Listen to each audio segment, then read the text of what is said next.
What's going on, folks? Welcome back to another episode of Charm City Heavyweights Podcast, brought to you by Great Eights Memorabilia in Parkville, Maryland. I'm the host, Matt Trigger. With me, as always, is my co-host, Josh Merrill. Josh, what's going on, buddy? What's up, Matt? Coming live from the man cave. As you can see, it is not purple. I don't know what the color looks like on screen, but it is red, and it's because it's a sad cave and it's a depressed cave. Yeah, a little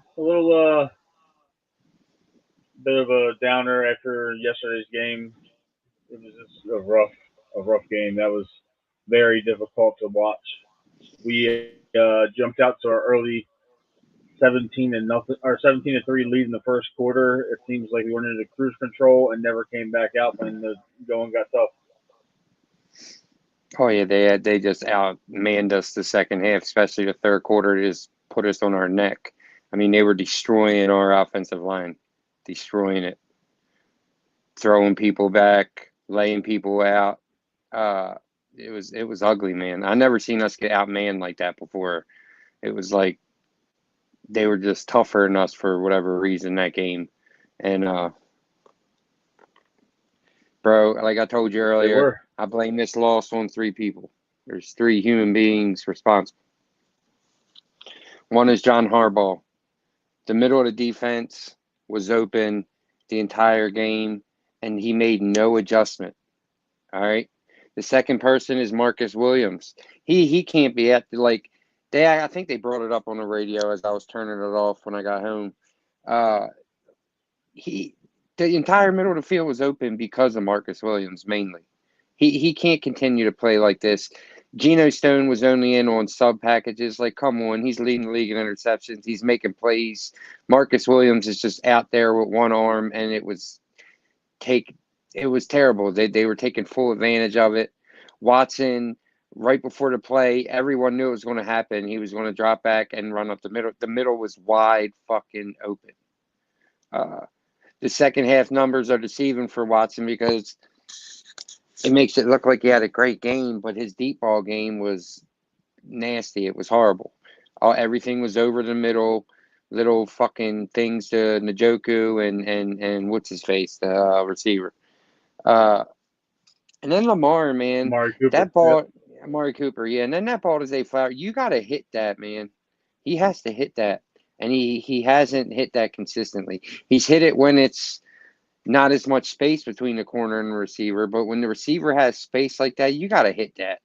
Uh, I thought it was a good throw first because he actually put air under it. Lamar usually throws them line drives, but he put a little bit too much air.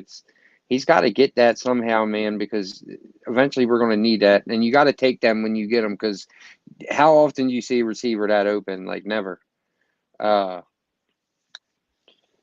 and then Matt, I got to blame you, bud, because you never pick a crazy fucking score. You're never that arrogant with Gaston.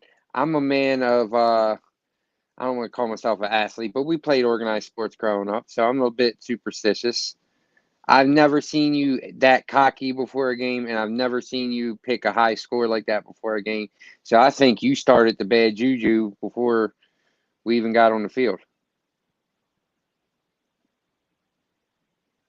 Whatever helps you sleep at night. Um, this is tough to pinpoint. First and foremost, I agree with you about everything you said, with the exception of blaming me for the loss. But You're on it. Marcus Williams is playing on Marcus Williams is playing on one good leg and one good arm. He's not able to have any contact. He cannot hit. He The cannot fucking wrap surgery. up. Sit down. Well, and the thing is, Harbaugh doubled down on his stance today and said that Marcus Williams is a huge part of this team and moving forward, and that he's going to get more comfortable. You got a torn pec. What are you gonna do? You cannot do anything at this point. You got to just let him get the surgery, call it a wash, and let it go. And I'm Um, not even saying Geno Stone has more talent than Marcus, but right now Geno Stone is hot, man. Harbaugh always talks about the hot hand. Geno Stone is red hot right now finding a football. He should have had another one this game. But Kyle Hamilton fucked him up, stole it from him. Yeah. And James Prochet made one great play down at the bank for us, but we didn't capitalize. We didn't win the game. I mean, we capitalized. We got points, but we didn't win the game. But he tried to help us out. My biggest issue is that you want to be at the high power offense that you've been the last month, which is okay because I've been digging it. I love it. I'm happy with it. But you go up 17-3 in the first quarter, and It keeps instead happening. of maintaining that lead, and it, you go away from running the football. Keaton Mitchell had 3 touches. His It's first what we three do. touches, he accumulated 81 yards and a touchdown. And then he gets one touch the entire second half. I don't care what they say in these post game press conferences. You got Keaton Mitchell running circles. That touchdown run that he had went untouched. Nobody was within arm's length of him to touch him at all. It's crazy to me that that happened. There's no way you can allow I, that to happen. He is the it's a thing linchpin to with this Harbaugh, offense, Matt, and because and we've seen you're the same you're thing though with continuously. multiple coordinators, though. Sorry. But we've seen the same thing with multiple coordinators. I'm not saying I want Harbaugh gone. I'm not even saying that one bit.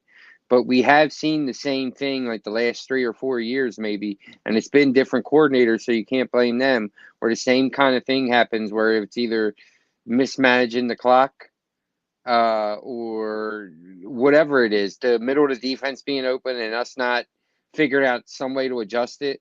I know we had a few sacks yesterday, but our defensive line is getting manhandled by backup no name offensive linemen that the Browns threw out there off the street, and they start manhandling our defensive line. Why aren't we calling a little more blitzes? Why aren't we trying something? I mean, Deshaun Watson, the middle was wide open from the second half on. I mean, they were making him look unbelievable. Every deep pass Deshaun Watson threw was off by 10 yards or out of bounds. It was heinous. If Browns fans, if you're happy with the And win, I'm if sure you're happy with the win. But if you think you're getting that money out of Deshaun Watson, you better watch the tape. You better look at his deep balls. They were fucking ratchet and horrible. Yeah, you got the win. Congratulations. But I'm telling you, that he's you're going to lose out on that contract you paid him. He has lost it. That dude can't throw deep. That dude can't throw deep. At least Lamar throws deep sometimes. my Shit. issue, another issue I have is the simple fact that every time we had a huge play, a sack, a strip sack, anything of that nature, the minute that happens, the very next play, you give up a big play over the middle. And Joku was killing us over the middle. Amari He Cooper was always killing us does. over the middle.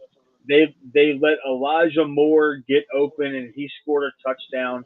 It's absolutely insane to me how this defense gave up dash plays, chunk plays of that nature, and still And they were on fire, managed man. They were on fire. Best defense in the league. this. And the Browns' offense isn't that good to be doing this. They were down to their fourth and fifth offensive tackles in the game, and then you don't even take advantage by sending an extra blitzer or two instead of your front four, which they've been getting pressure. But Clowney started getting double teamed. Van Noy got rattled a little bit, and he had an off game after he got blind. Yeah, he got That crack reminds blocked, me, man. the referee, the referees totally fucked that up. It was a crackback block, and Illegal as it was shit. You can't do taunting. that no more. He stood over him. He did. You can't do it, and they missed it. And then they flagged Van Noy for retaliating. Of course, the person that retaliates is always going to get flagged and get caught. That's not what I'm. That's not a problem that I'm having.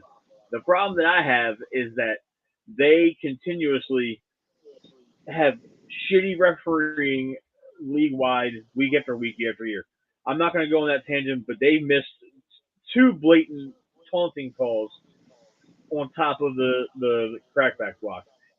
Oh yeah, Newsom was taunting like a motherfucker out there, thinking he's Deion Yeah. Sanders or something.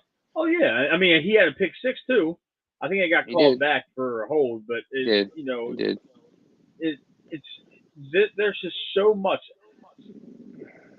I was so pissed off because the last month, the entire stretch from London all the way up into the Seahawks game, this offense is consistent. It's rolling. It's steamrolling people. We're imposing our will, and then you let the Cleveland Browns come into M&T Bank Stadium, and you let them bully you, and you let them push you That was around. bullying. It was crazy. Michael Pierce I've getting never blown seen off a the ball. Ravens team. Yep. I never seen Matabike, a Ravens team get pushed like that. Never. Matabike getting blown off the ball. Broderick Washington was absent. Travis Jones tried doing what he could. Queens struggling in pass coverage. Roquan Smith was still flying around the ball. Kyle Hamilton had another really good game. But at what point are you going to acknowledge the fact that this defense could not get off the goddamn field? They had Because the an middle was 11. open because of Marcus Williams, dude. And this is one of the things with Harbaugh that I will say that pisses me off sometimes because he is a loyal son of a bitch, man. And he must like Marcus Williams. Because I'm telling you, man, he was the problem, and the Browns focused on it. The film comes out in a few hours. I know it's going to show it, and I'll talk about it next show because I'm telling you, I could see it on TV, so I know the Ravens can see. That's the fucking was a big problem yesterday. I'm not saying it's all on him, but a lot of the middle was him. Was him. He's not running right. You know, you use your arms to run. Your arms are part of your balance too. He's not run. He's not as quick. It's a problem, and I don't understand when your fucking backup is right now one of the best safeties in football. Technically, he's got all the interceptions. Should have had a fucking another one. So they got to see it on tape. Something's got to be done, man. I know it's a business, and he is making a shitload of money, but we got to want to win more than we're trying to get our money's worth. Because Geno Stone is by far better than him right now. It seems like they're playing him because they're paying him, and that is an absolute god awful thing to do. Marcus Williams is a higher end upper tier safety when he's completely healthy. He missed 3 games for the hamstring. He's got the torn pec. You can't do much more. You really can't. And at what point are you going to do what's best for this defense and start Geno, and then you can bring Williams in on sub Yeah, let packages. Williams be the You sub package dude. you Then need to yeah, flip them.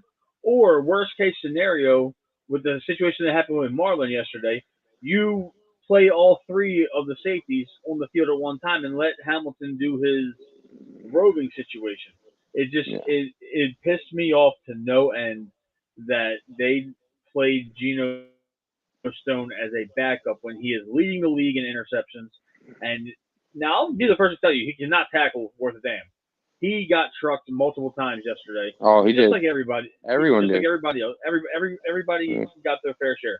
And while we're talking about people that are just blatantly getting run And over, Jonathan Vilma, by the way, that was a very Browns oriented broadcast. Oh my, I wasn't the only of one. Sarah course, Ellison on Twitter, all kinds of people on Twitter were saying like, "What the hell?" Like, even when Kyle Hamilton made that really good tackle where the running back almost got by him, and it was one of them plays where he was falling back and just clipped it. It was a hell of a play. He grabbed his foot just enough, and he's like, "Wow, he almost beat that tackle." I'm like, "No, wow, he just made a great fucking play."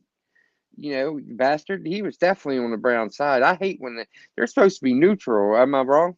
Are they not supposed no, to be neutral? you're not, and that's number one. They've completely thrown this off because they got rid of the conferences with the broadcasting situation.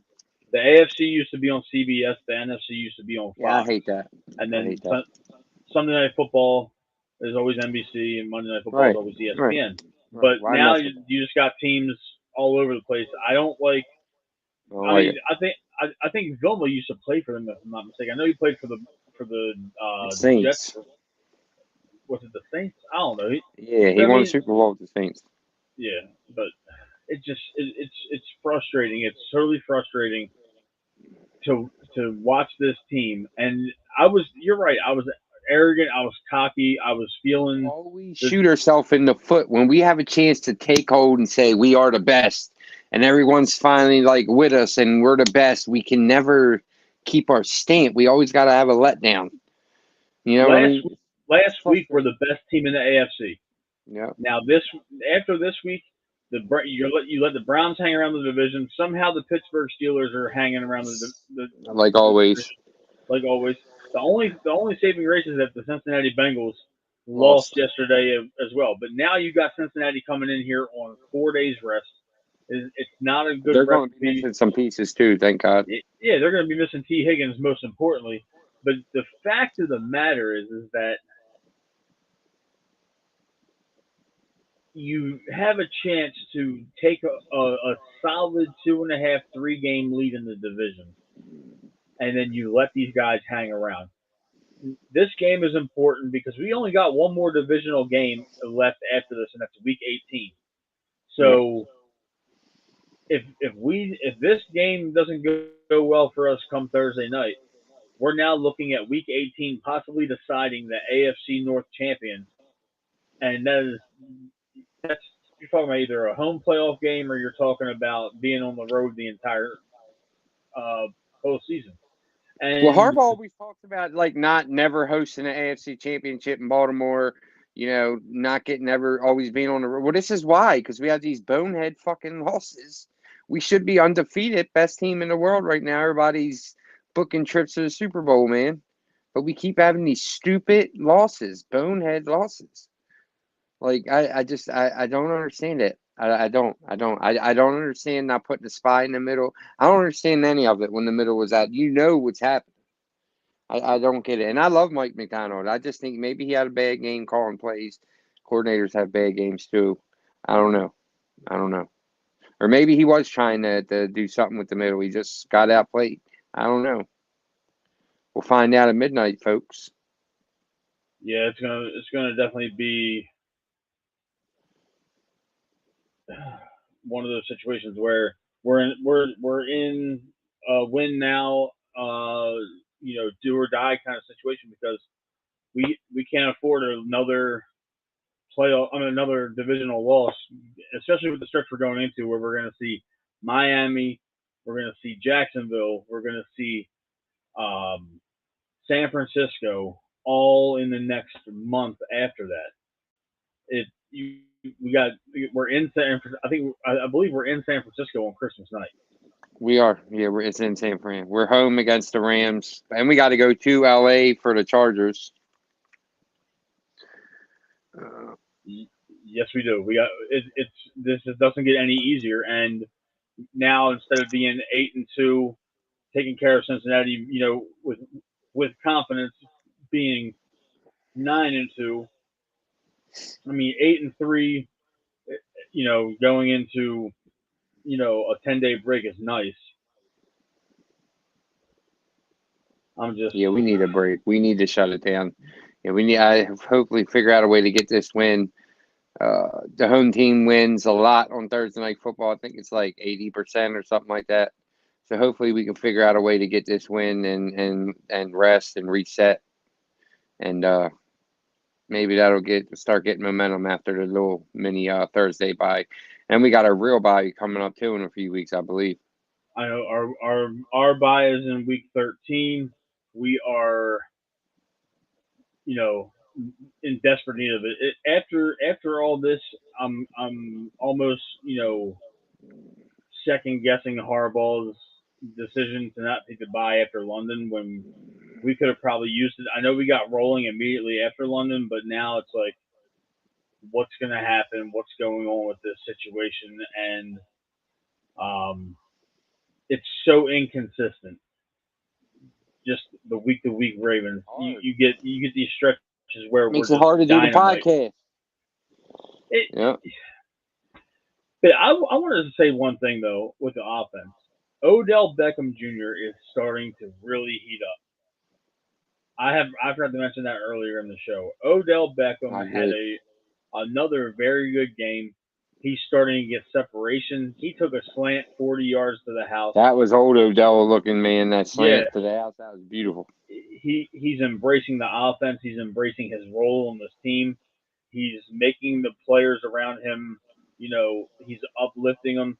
I know he had his little temper tantrum on the sideline a while ago, but he's But I still think that was getting more of he's himself, still getting not mugged. yeah. He's still getting absolutely mugged in the secondary. Yeah. Um, But he's going to get always to get the call. You know what I mean? He's Odell. he is, and The refs are people too. I could spend a whole 2 hour show talking about how poor the officiating is. Oh It yeah, is. but, I mean, you mentioned two valid points with the officiating, by the way, but you forgot one thing. When Deshaun Watson laid on the ground like that, and they didn't reset the play clock, that was insane. When we got the delay of game penalty, like That what wasn't the Deshaun. fuck? That was the Darius Smith that laid on the ground. Okay, whoever it was Yeah. just laying on the ground. Like what? How does it not reset? Like, it doesn't make sense. And then there was a situation where Deshaun Watson got hurt later on in the game after a play, and if you get hurt in the field of play and you're down, you're supposed to come out for at least one play and then come back in.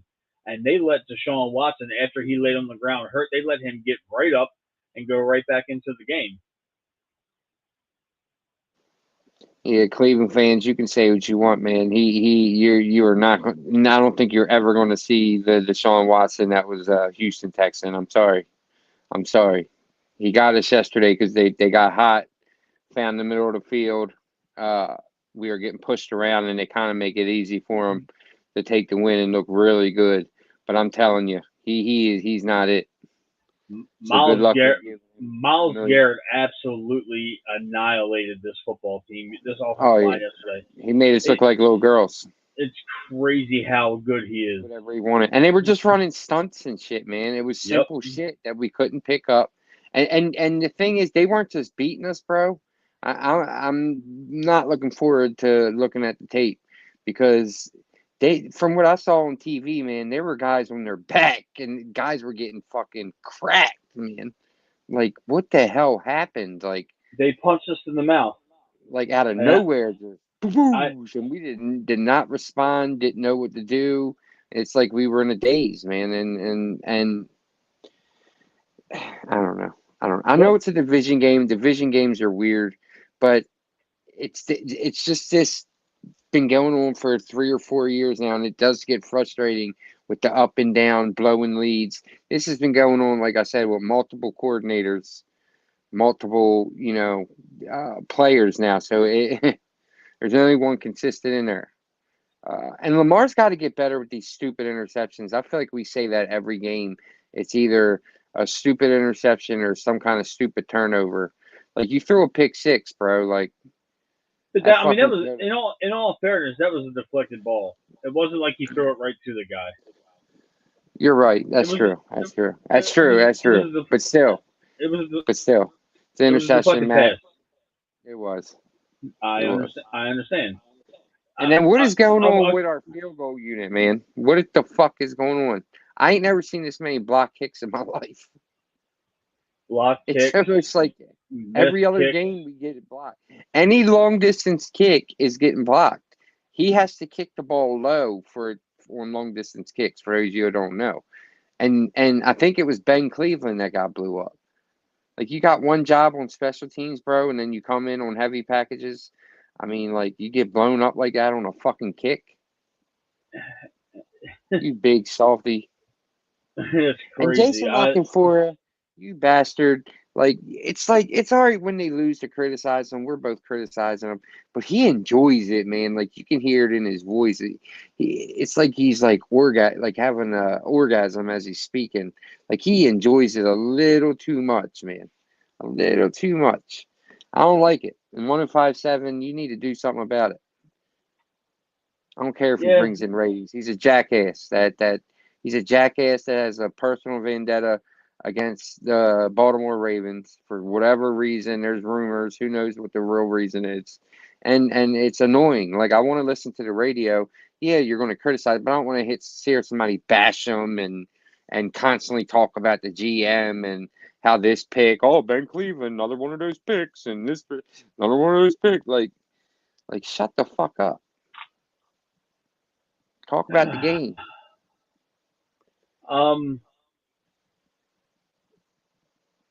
To touch on the injuries before we move on, Marlon has a lower calf strain. Ronnie Stanley has another knee injury. They don't know what extent. He'll be out a month. Apparently, Marlon should be okay. Harbaugh listed He ain't both playing of them this week. today. Marlon ain't playing this week. It wouldn't surprise me if either one of them played. Ain't no way. I want to ask you a question. I'm kind of challenging you to see some silver linings of this game. What are 3 positives you took away from yesterday? We've been bitching for the better part of a half an hour, which is warranted. But what are 3 positives that you saw yesterday with the Ravens? It could be individual or team. I mean, I know there's not much to go off of. Showing the highlights on Monday Night Football of the game of our game. I mean, the defense in the first half, I mean, they were dominating. We were getting pressure again. It seemed like it was going to be the same story, number 1 defense in the NFL. I mean, so that was a positive. See them continue that. I don't know what happened in the second half. The offense, Zay Flowers, continues to get better.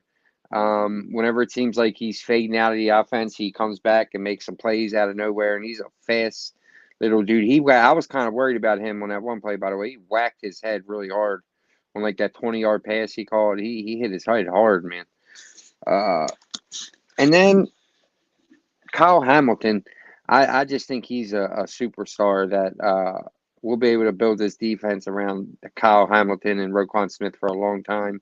And I think that's going to be almost like our Ed and our Ray. Nowhere, I'm not saying they're on their level, but I'm just saying like that's the new little thing in Baltimore. It's our new linebacker and safety.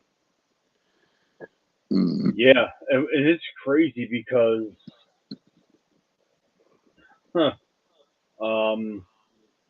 Hamilton is built like an outside linebacker, and the way he moves, he's so fluid, especially in the open field. Dude is just a tackling machine. Like,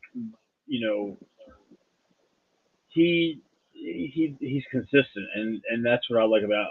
I wanted to give my 3 positives from yesterday. Like I mentioned a couple minutes ago, Odell Beckham,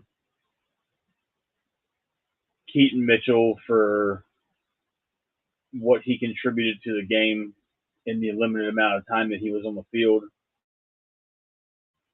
And another positive I saw was the backup, the reserve cornerbacks in the secondary. Yasin played rather well. I know he had that penalty, but I don't think Stevens didn't. I don't think. Oh, we got a guest joining us, Josh. I know it's a little late in the game. Oh shit! Oh my gosh! Yes, sir. Anthony Mitchell, Keaton's dad, former Ravens Super Bowl champion. What's up, Anthony? What's up, man? I called y'all back. I guess y'all was in. Yeah, we were. Yeah, I seen you on TV Sunday, Anthony. I hear that. I'm hearing that all week, man. I was sitting with my dad. I was like, I know him. I swear, I know him. Yeah, they had me mic'd up and up in the stands. It was fun. Oh, cool. That's cool. I say I'm awesome, man. I'm glad you got a chance to join the show. I'm more famous being a dad than I was a player. Your son keeps making runs like that, man. You guys are gonna be real famous. Man, man. Be blessed, man. I just tell him stay humble, keep working. Oh yeah. Stay, ask him how you feel. And I was like, look, man, it's you never know, it's a blessing in disguise that they ain't run you no more. I said, but control what you can control, because what Cincinnati gonna game plan for? 2 runs? Yeah, that's true. So that's true. We've been talking about that a little bit though. Yeah. And Anthony, we talked about that earlier in the show, man, where, Keaton touches the ball 3 times in the first half, gets 81 yards and a touchdown, and then he has 1 touch in the second half. It just seems like they tried to get too cute for their own good almost. I mean, hi. Yeah. I don't want to speculate on it, but like I tell him, just control what you can control. It could be a blessing in disguise. You can have a huge game where everybody watching on Thursday night. Just get prepared for the next game and don't dwell on the past because it's gonna block what you got coming to you in the future. But for him, like I told him, like we just had this conversation. I like, look, dude, control what you can control. Don't worry about them 3 kids. I mean, we always told him you carry the ball one time, make it the best out of the day. Make it take advantage of how many carries you get and how many touches you get. And like I say, what can the Bengals really prepare for him other than them knowing he's fast? You see what I'm saying? You'll see him in there, you might try to cover a play, but the monkey might got something up his sleeve. I'm hoping he got something up his sleeve that but and that's the wishful thinking. That's the being a pro type of thinking. Just get prepared for the future. Because when your number called, you don't want to be stuck in that sand because you was dwelling on the past and you're not prepared for when they do call your number and give you that workload. So I think he's preparing for Cincinnati this week, and hopefully he have another big game. I want to ask you, Anthony, what's it like for you? Keaton's a second generation Raven. You have a Super Bowl championship here. They showed your highlight of your 90-yard touchdown return against the Titans 23 years ago. What's the feeling for you in the stands and on the sidelines watching your son suit up for the Ravens? It's different being a fan player. That's what I call players that's in the fan stands. A fan player, because you hear the guys like, just give Keaton the ball, just give Mitchell the ball, and I'm quite sure some of the people that saying they don't know I'm his dad. I'm just, I had on my hoodie, had on the hat, sitting up there kind of cold because he told me it was going to be 60 degrees.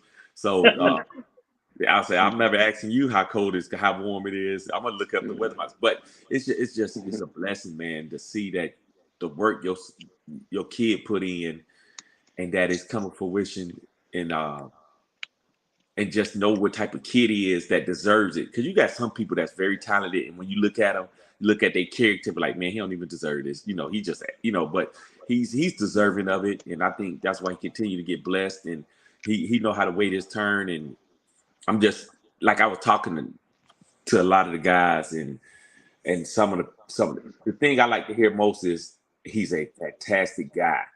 Forget the ball player, forget the how skillful he is. It's the character that people be telling me how much they love him because what type of person he is. That's what I take pride on more than anything. The Lord blessed him with the skill.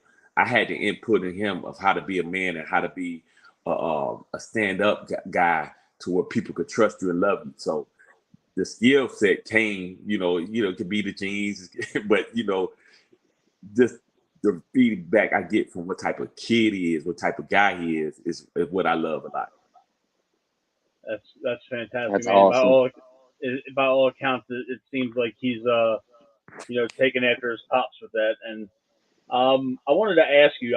Last time we talked to you, he was still in college, and you said that he was going to be the fastest player in the draft, and you stood on that. And I'll be damned if you weren't telling the truth. He should have been drafted, man. That's a travesty. He should have been drafted for sure. He should have, but if you think of it like this, and thinking and talking selfishly, if he got drafted, it probably would have been with the Ravens because that's what they wasn't seeking out running back. So I think it worked out the way it worked out for the better of him. Because after round 5, I didn't even want him getting drafted. Yeah, that's understandable. Because after round 5, you're a free agent anyway. You could get drafted into a tight situation, So at least he got to sit back and look at rosters and look at depth charts and say, okay, I think I fit here, and it's working out for him. Yeah, it definitely is. I want to ask you a question. In your heyday, when you were in your prime, and looking at him now, who's faster? Woo! He got me. I'll tell you. I think both of my boys got me. His brother pretty fast too. So, in my heyday, I think they got me by a step. It's gonna go down. It's gonna go down. I ain't gonna tell him that to his face, but I think hey, Oh man. now I tell him all the time. Now I would have brought that wood to him though. You might be fast, but if I do catch up with you, boy, you're gonna feel it.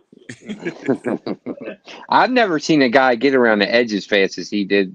The touchdown, even against the Browns. I mean, he flew around the edge. And then Yeah, you could see it the whole way. You got to think about it. People are raving about him hitting 20.9 miles per hour. I can't imagine that. Dude, they don't realize he hit 22.6 miles per hour in college. Wow. So once Olympic level speed. Once he get to 100%, y'all really gonna see what he could do. He hit 20 miles an hour with a bad hamstring. Right. Right.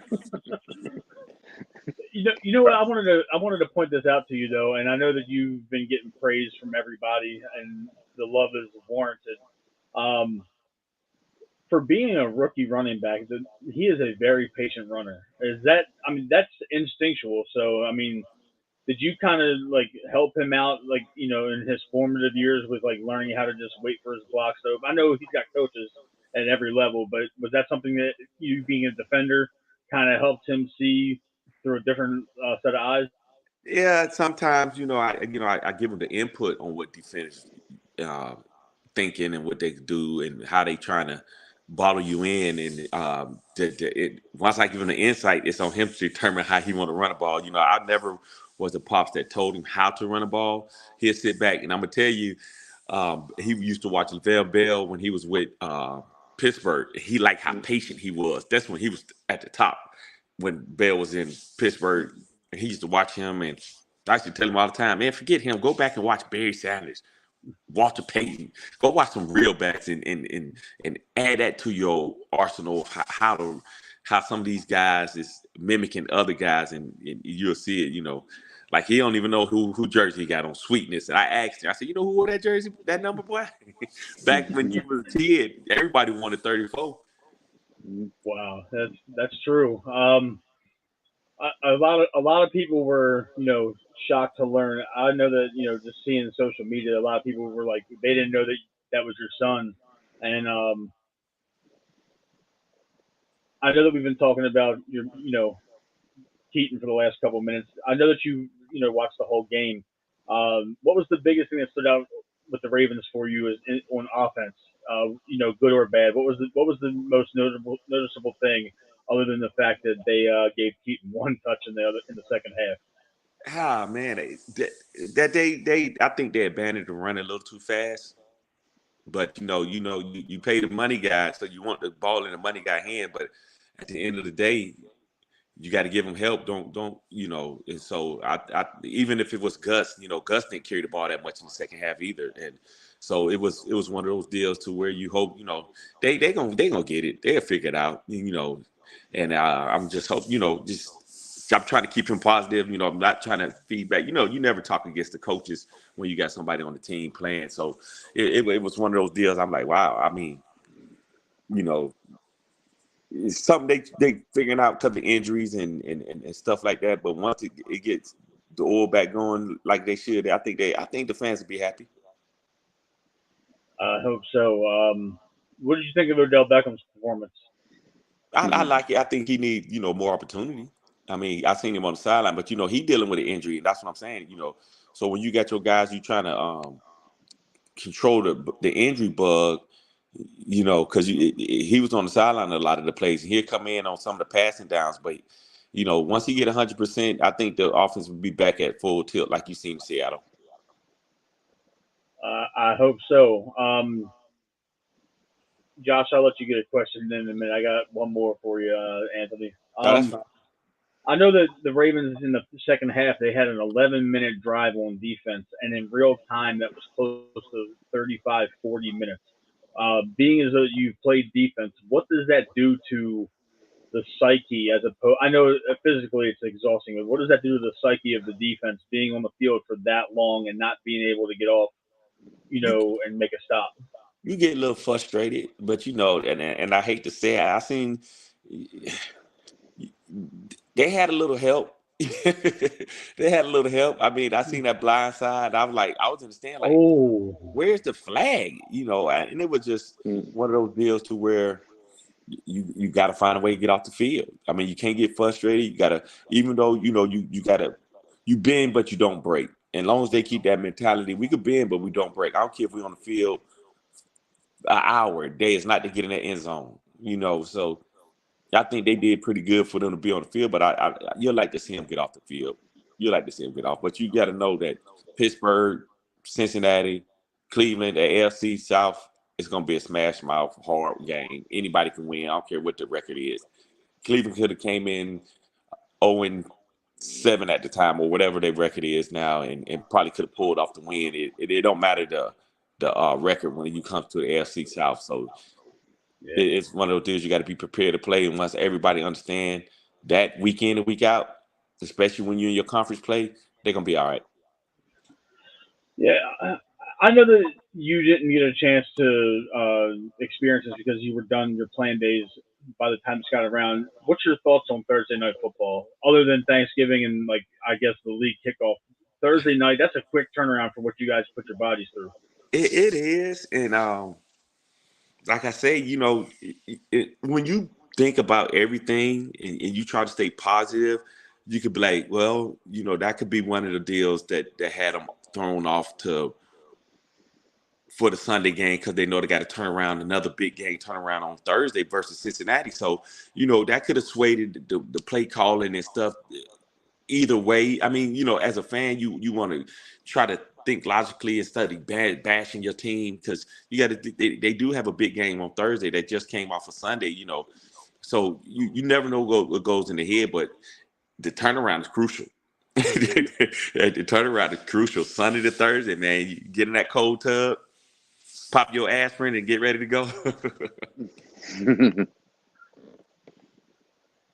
That's gotta be rough, man. That turnaround is quick. It is. It is. And no one likes Thursday night. I hate Thursday night football, to be honest with you. I shouldn't say hate. I dislike Thursday night football. I don't You think think it's good for anybody. it should be you take away. Well, Friday night lights will be fine. Yeah, yeah. I think Friday will be fine. You get your day off and come back on Wednesday, Thursday, play Friday. Yeah. Then but you got to think the flip side of that is they got a longer recovery time after the Thursday game. That's true too. It's like a mini buy. So yeah. So you got to look at it on two sides of that spectrum, man. Come out the second half. I say this is second half season when you after a Thursday night game. Absolutely. Absolutely. Anthony, I know you played for both teams that are coming up on Thursday night, man. Don't even ask. Now go ahead. I know that you're fortunate to play in the league and you played in multiple places, which is cool. We love you here in the city. Uh, just to kind of give our listeners a little bit of a preview, what's your prediction for Thursday night football? You can be completely unbiased. I know that 34 is your kin. So, what do you think is going to be the outcome Thursday night? I think because of the laws on either team, it's going to be a tight one. But with the Ravens defense playing the way they playing, and I think anytime Lamar have a game like the people saying he had, or the fans, or the critics saying he come back and have a tough one. I think it's going to be real hard for Cincinnati to come out of Baltimore with a win.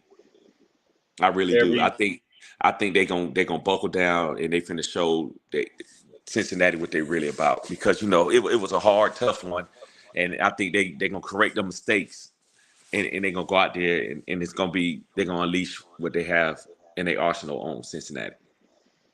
There you go, Josh. Got anything you want to ask before we wrap this up? Nah, man, we asked the guy enough questions. Thank you, man. Hey, Thank you. I say I give Baltimore a 2-touchdown win. Oh, nice. There we go. Nice. There we go. Anthony, I want to thank you so much, man, for coming on the show. We appreciate you giving us a little bit of your time. Thank you for taking a little bit of spare time out of your busy schedule. No problem. Let everybody know where they can find you on social media, man. I know you're very interactive with your fans. I'm Ant Mitch 42 is my IG. Anthony Mitchell, Facebook, Twitter is Big Mitch 42. So I'm staying on them platforms. I don't do the TikTok and all that. That's no, Twitter. we don't either. Yeah, so At Mitch42 IG, Big Mitch42 Twitter. All right. Thank All you right, so bro. much again. Josh, sign us off, man. All right, Ravens fans, we'll be all right, guys. We gotta bounce back, get ready to beat the Bengals, and hopefully Keaton has a hell of a game, man. Hopefully Keaton has a hell of a game, and I don't know. I got a good feeling about this game. I got a feeling, man. I got a feeling we're gonna shut it down now. You shocked me with that one. I'm still a little. That was a nice one.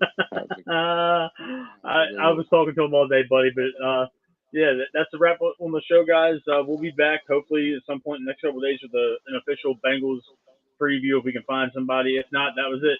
You know Get what I'm that saying? Bengals. Yeah, get that Bengals radio, dude, man. All right, man. Well, thank you for joining the show, guys. Thank you for all the comments. We have a ton of them to sort through. We'll get to y'all after we go off air. That's a wrap. Shut it down.